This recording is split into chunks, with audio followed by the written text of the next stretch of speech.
ഹോസ്റ്റലിലാണ് താമസിക്കുന്നത്. പക്ഷെ ഇതുവരെ ഞാൻ സ്റ്റിക്കി റൈസ് വീട്ടിലുണ്ടാക്കി നോക്കിയിട്ടില്ല കേട്ടോ. പുറത്തുനിന്നൊക്കെ കഴിച്ചിട്ടുണ്ട്. അപ്പോൾ ഫസ്റ്റ് ടൈം നമ്മളൊന്ന് വീട്ടിൽ ട്രൈ ചെയ്ത് നോക്കാമെന്ന് വിചാരിച്ചു. അതിന് വേണ്ടിയിട്ട് ഒരു ബൗള് സ്റ്റിക്കി റൈസ് ഞാൻ എടുത്തിട്ടുണ്ട്. അത് നന്നായി കഴുകിയതിന് ശേഷം നമ്മൾ സ്റ്റീം ചെയ്തെടുക്കാൻ പോവാണ് കേട്ടോ. ആക്ച്വലി സ്റ്റീം ചെയ്തെടുത്താലാണ് കുറച്ചും കൂടി പെർഫെക്റ്റ് ആയിട്ട് കിട്ടുക. പക്ഷെ ഇത് കുറച്ച് ടൈം എടുക്കും ആ റൈസ് ഒന്ന് സ്റ്റീമായി കറക്റ്റ് പെർഫെക്റ്റ് ആയിട്ട് വരാൻ വേണ്ടിയിട്ട്. അപ്പോൾ ഒരു 10 to 15 മിനിറ്റ്സ് നമുക്കൊന്ന് സ്റ്റീം ചെയ്തെടുക്കണം കേട്ടോ. അപ്പോൾ നല്ല പെർഫെക്റ്റ് ആയിട്ട് തന്നെ നമുക്ക് കിട്ടും. അപ്പോൾ അതുവരെ നമുക്ക് വെയിറ്റ് ചെയ്യാം. പിന്നെ ഞാനിവിടെ എടുത്തിട്ടുള്ളത് കോക്കനട്ട് മിൽക്കാണ്. ഇവിടെ ഇങ്ങനെ ബോട്ടിൽ, അതായത് ഇങ്ങനെ കവറിലാക്കിയിട്ട് നമുക്ക് വാങ്ങിക്കാനായിട്ട് കിട്ടും. അപ്പോൾ ഞാൻ കുറച്ച് ഇങ്ങനെ വാങ്ങിച്ച് സ്റ്റോക്ക് ചെയ്യുക ചെയ്യാറ്. അപ്പോൾ എന്തിനെങ്കിലുമൊക്കെ നമുക്ക് ഇഷ്ടം ഉണ്ടാക്കണമെങ്കിലോ അല്ലെങ്കിൽ കോക്കനട്ട് മിൽക്കൊക്കെ വെച്ചിട്ടുണ്ടാക്കുന്ന സംഭവങ്ങൾ ഞാൻ ഇങ്ങനെയാണ് കേട്ടോ ട്രൈ ചെയ്യാറുള്ളത്. അപ്പോൾ ഞാനിവിടെ ഇങ്ങനത്തെ പാക്കറ്റ് 2 എണ്ണമാണ് എടുത്തിട്ടുള്ളത്. കാരണം അത്യാവശ്യം വലിയ ക്വാണ്ടിറ്റിയിൽ ഞാൻ റൈസ് എടുത്തിട്ടുണ്ട്. ഇനി നമുക്കതൊന്ന് ചൂടാക്കണം. അപ്പോൾ ആ കോക്കനട്ട് മിൽക്കിലോട്ട് നമുക്ക് ആവശ്യത്തിന് പഞ്ചസാര ഇട്ട് കൊടുക്കാം. പിന്നെ കുറച്ച് ഉപ്പ്, ആ ഒരു മധുരം ബാലൻസ് ചെയ്യാനായിട്ട് കുറച്ച് ഉപ്പും കൂടി ഇട്ട് കൊടുക്കാം. ഇതിൽ ആക്ച്വലി അവർ പാണ്ടാൻ ലീഫ് ആഡ് ചെയ്യാറുണ്ട്. അപ്പം എനിക്ക് ഇന്ന് അത് കിട്ടിയില്ല കേട്ടോ. അപ്പോൾ അത് നമുക്ക് ആഡ് ചെയ്യാം. ഇനി നന്നായിട്ടൊന്ന് ചൂടാക്കുക. അത് തിളച്ച് വരാനൊന്നും വേണ്ട, നന്നായി ചൂടാക്കിയാൽ മതി. അപ്പോഴേക്കും നമ്മുടെ സ്റ്റിക്കി റൈസ് ഇത് അവിടെ കറക്റ്റ് വേവായിട്ട് വന്നിട്ടുണ്ട് കേട്ടോ.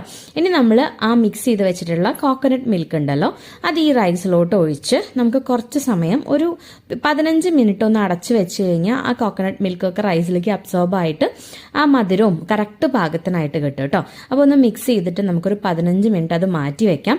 ആ സമയം കൊണ്ട് നമുക്ക് മാങ്ങ കട്ട് ചെയ്തെടുക്കാം.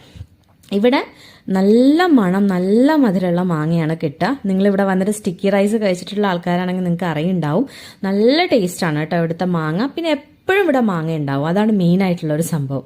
അപ്പോൾ നമ്മുടെ സ്റ്റിക്കി റൈസ് ഇത് അതുപോലെ ഇങ്ങനെ ഞാൻ കോരി 2 സ്കൂപ്പ് ആക്കിയിട്ട് വെച്ചുകൊടുക്കുന്നുണ്ട്. മാങ്ങ മുറിച്ച് നല്ല അടിപൊളി ഡെക്കറേറ്റ് ചെയ്ത് വെച്ചിട്ടുണ്ട് കേട്ടോ എൻ്റേതായിട്ടുള്ള രീതിയിൽ. ഇനി നമുക്ക് അതിലോട്ട് കുറച്ച് എള്ളും അതുപോലെ ഇവിടെ ഇങ്ങനെ ഒരു പരിപ്പ് വാങ്ങിക്കാനായിട്ട് കിട്ടും. അപ്പം അതും കൂടി ഒന്ന് ചെറിയായിട്ട് ഡെക്കറേഷൻ പോലെ ഇട്ട് കൊടുക്കാം. പിന്നെ നമ്മൾ നേരത്തെ മിക്സ് ചെയ്ത് വെച്ചിട്ടുള്ള നമ്മുടെ തേങ്ങാപ്പാലും ഒഴിച്ച് അങ്ങനെ അസലായിട്ടാണ് കഴിക്കുക. അത്രയേ ഉള്ളൂ. എളുപ്പമാണ് ഉണ്ടാക്കാനായിട്ട്. ഞാൻ ഫസ്റ്റ് ടൈമാണ് ഉണ്ടാക്കി നോക്കിയത് കേട്ടോ വീട്ടിൽ. പുറത്തുനിന്നൊക്കെ കഴിച്ചിട്ടുണ്ട്, പക്ഷെ എനിക്ക് ഭയങ്കര ഇഷ്ടമുള്ളൊരു സംഭവമാണ്. അപ്പോൾ എന്തായാലും ഞാൻ ഉണ്ടാക്കിയതൊന്ന് കഴിച്ച് നോക്കട്ടെ കേട്ടോ. ഇനി എന്തായാലും